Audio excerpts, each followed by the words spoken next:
My dear 10th class student, welcome you in Dhara classes. आज मैं 10th class का second poem Fire and Ice का Hindi explanation बताने वाला हूँ। मेरे प्यारे दोस्तों, आप लोग देखेंगे यहाँ पर कि fire and ice, fire means अग्नि एंड आइस मीन्स होता है बर्फ। अब ये पोएम जो है किसने लिखा है प्यारे बच्चों, तो देखेंगे इसको। ये पोएम लिखने वाले कौन है, राइटर इसके रॉबर्ट फ्रॉस्ट ने इसको लिखा है।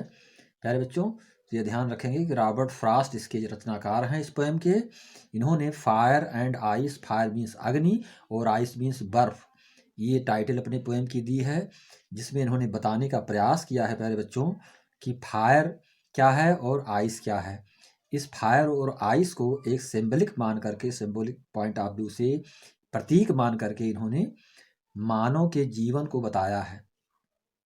तो इसमें हम देखेंगे इसका जो एक्सप्लेनेशन है, ये एक्सप्लेनेशन ये बता रहा है कि सम से, ध्यान देंगे इस लाइन को, सम से का मतलब जो भी यहाँ पर कुछ लोग कहते हैं, ऐसा कहा जाता है, अर्थात कवि जो है संसार के अंत के विषय में दो प्रचलित चीज़ों को विशेष रूप से यहाँ पर बताने का प्रयास कर रहा है कि संसार जो है दो मुख्य रूप से प्रचलित विचार यहाँ पर प्रस्तुत करता है वो अपना।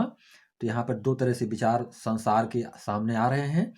तो यहाँ देखेंगे इस लाइन को, सम से का मतलब होता है कुछ लोग कहते हैं, the world will and in fire, कि संसार का अंत अग्नि से होगा। ध्यान देंगे लाइनों पर, सम से कुछ लोग कहते हैं, द वर्ड मीन्स होता है संसार, विल एंड मीन्स होता है समाप्ति, इन फायर मतलब अग्नि में, अर्थात कुछ लोग कहते हैं कि संसार का अंत अग्नि से होगा। ये फर्स्ट लाइन का एक्सप्लेनेशन हुआ प्यारे बच्चों, ध्यान देंगे। सम से इन आइस, और कुछ अन्य जो लोग हैं, कुछ जो और लोग कहते हैं, वो क्या कहते हैं कि बर्फ से संसार का अंत होगा। यानी दो विचार यहाँ पर प्रस्तुत हैं, अर्थात कुछ लोग कहते हैं कि संसार का अंत किससे होगा, अग्नि से, और कुछ लोगों का मत है कि संसार का अंत किससे होगा, बर्फ से। तो यहाँ पे दो विचारधारा प्रस्तुत की जा रही है प्यारे बच्चों, ध्यान देंगे। इसको हम इस तरह से समझेंगे कि कुछ लोग कहते हैं कि संसार का अंत अग्नि से होगा, और कुछ लोग कहते हैं, कुछ अन्य लोग जो हैं वो कहते हैं कि संसार का अंत किससे होगा, बर्फ, अर्थात बर्फ करेगा संसार का अंत। तो ये इन दो लाइनों से ये अर्थ स्पष्ट हो रहा है प्यारे बच्चों। अब ध्यान देंगे यहाँ पर, ये आपकी थर्ड लाइन जो है कि from what I have tasted of desire, desire का मतलब होता है इच्छा। कवि जो है यहाँ पर इच्छा को अग्नि के समान मानता है, desire, from what's I have tasted of desire, अर्थात कवि यहाँ पर जो है इच्छा को किसका प्रतीक मानता है, अग्नि का, क्योंकि अग्नि की बात फायर की पहले लाइन में आ गई है।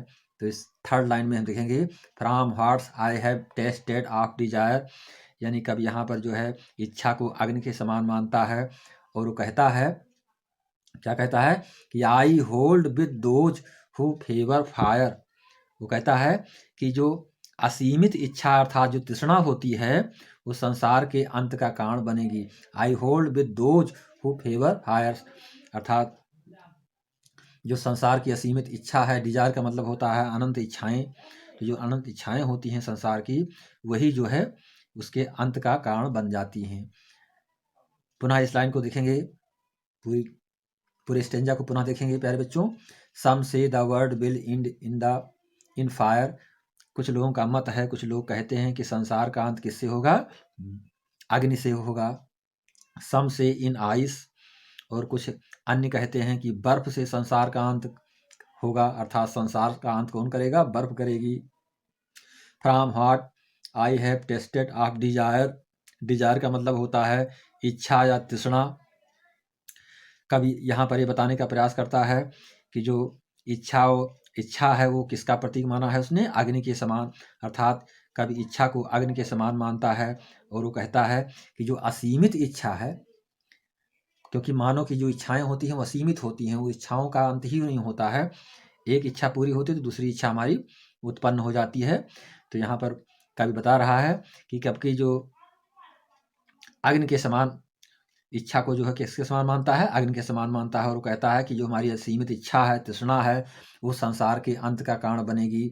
आई होल्ड का मतलब जो हम इच्छाओं से बंधे हुए हैं, इन तृष्णाओं से जो बंधे हुए हैं, with those who favour fire, तो वो किसका पक्ष करती है, फायर का ही पक्ष करती है। फायर के विषय में बता ही दिया गया है प्यारे बच्चों कि ये संसार के विनाश का कारण बनती है।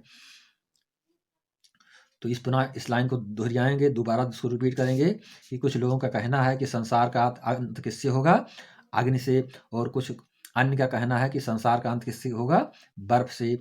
कभी जो है इच्छा को क्या मानता है, कभी इच्छा को अग्नि के समान मानता है और कहता है कि असीमित इच्छा तृष्णा जो है संसार के अंत का कारण बन जाती है। आगे देखेंगे, but if it had to perish twice,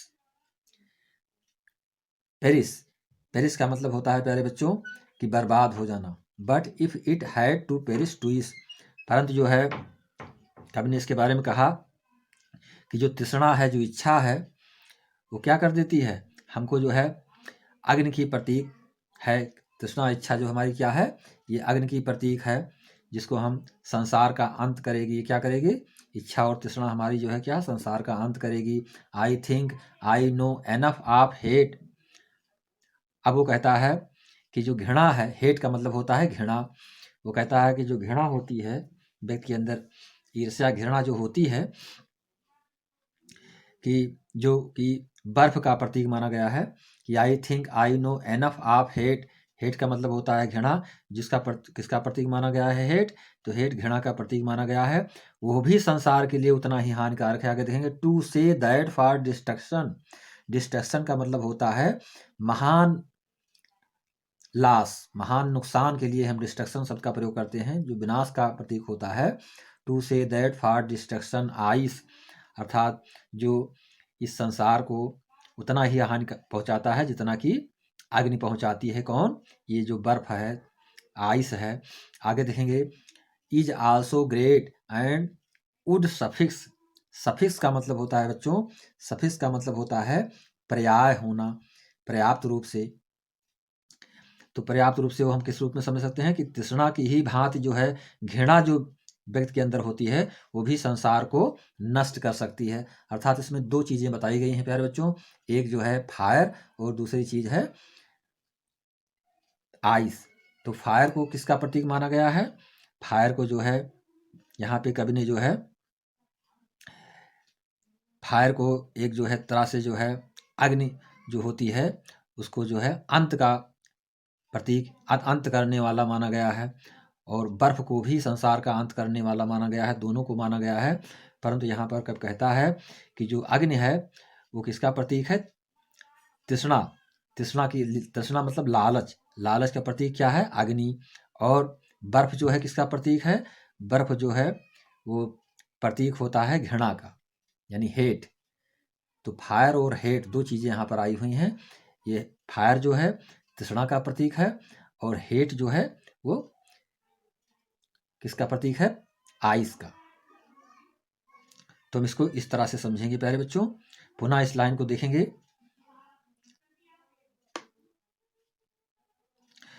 तो पुनः इस लाइन को देखेंगे कि ये जो संसार है, कब कहता है कि जो तृष्णा है, जो लालच है, जो अग्नि का प्रतीक है, किसका प्रतीक है, अग्नि का प्रतीक है, वो भी संसार का अंत करेगी।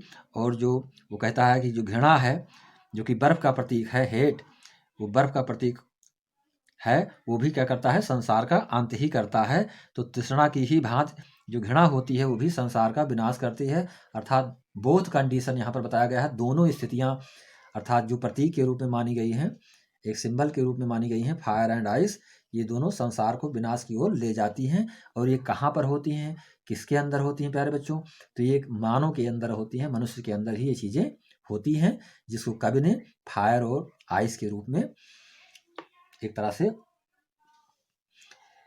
बता करके समझाने का प्रयास किया है कि जो अग्नि का रूप है और एक जो है बर्फ का रूप है, ये गुण सबके भीतर होते हैं, और ये गुण जो है क्या होते हैं, विनाशकारी होते हैं। जब इन गुणों की अधिकता हो जाती है तो हमारा विनाश संभव हो जाता है। तो इस तरह से प्यारे बच्चों हम समझेंगे इसको कि हमारे लिए बहुत ही इम्पोर्टेंट पोएम है और इसका एक्सप्लेनेशन, इसकी हिंदी मीनिंग हम पूरी तरह से समझेंगे, तभी सारे ढंग से अच्छे ढंग से जो है क्वेश्चन का आंसर कर पाएंगे प्यारे बच्चों। अब हम थोड़ा समझ लें इसके विषय में कि जो इसकी समरी है वो समरी क्या बताती है।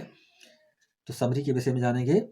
To contradictory views about how the world would meet its end have been presented by the poet, यानी दो विशेष प्रकार की जो है विचारधारा कवि जो है यहाँ पर प्रस्तुत कर रहा है। वो विचारधारा जो है ये बताती है कि एक अग्नि का प्रतीक है और दूसरा जो है फायर का प्रतीक है प्यारे बच्चों। तो इस तरह से हम इसको समझेंगे। तो इसी के साथ मैं चाहूँगा कि आप चैनल को लाइक और सब्सक्राइब करेंगे तथा अपने फ्रेंड्स के बीच में शेयर करेंगे, जिससे हर किसी के पास ये वीडियो पहुँच पावे, आने वाली बोर्ड एग्जाम में वो अच्छी तरीके से लिख पावें। तो इसी के साथ प्यारे बच्चों मैं इस वीडियो को यहीं पर क्लोज कर रहा हूँ। नमस्कार, जय हिंद, जय भारत।